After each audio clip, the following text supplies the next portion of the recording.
मां सेनेट में भी या तजवीज़ ॾिनी ही त असांजे सिंध में क़बाइली झेड़ा उरूज ते ऐं हर साल असांजे सिंध में क़बाइली झेड़नि में हज़ारे कूथर कुश्ती था वञनि, हज़ारे कमरिन जूं छोलियूं ख़ाली थियूं वञनि।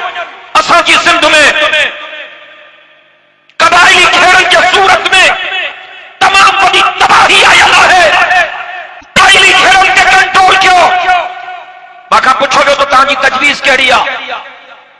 मां चयो जंहिं इलाके में झेड़ो थिए थो, जिन कबीलनि जा माण्हू विढ़नि था ऐं हिकड़े खे मारनि था, उन्हनि कबीलनि जे सरदारनि खे घुरायो, नवाबनि खे घुरायो, खाननि खे घुरायो, उन्हनि कबीलनि जे फौतारनि खे घुरायो, उन्हनि कबीलनि जे चङनि मुड़सनि खे घुरायो, उन्हनि कबीलनि जे वॾेरनि खे घुरायो ऐं उन्हनि खे टाइम पीरियड ॾियो त हेतिरे वक़्त में पंहिंजनि कबीलनि में सुलह थियो, न त तव्हांखे टंगीदासीं।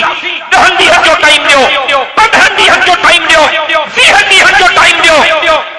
उहे पाण ई सुलह जी कोशिश करे कबीलाई झेड़ा ख़त्म कराए सघनि था।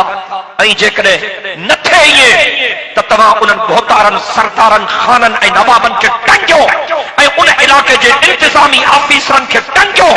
ख़ुद ब ख़ुदा मुंतज़िर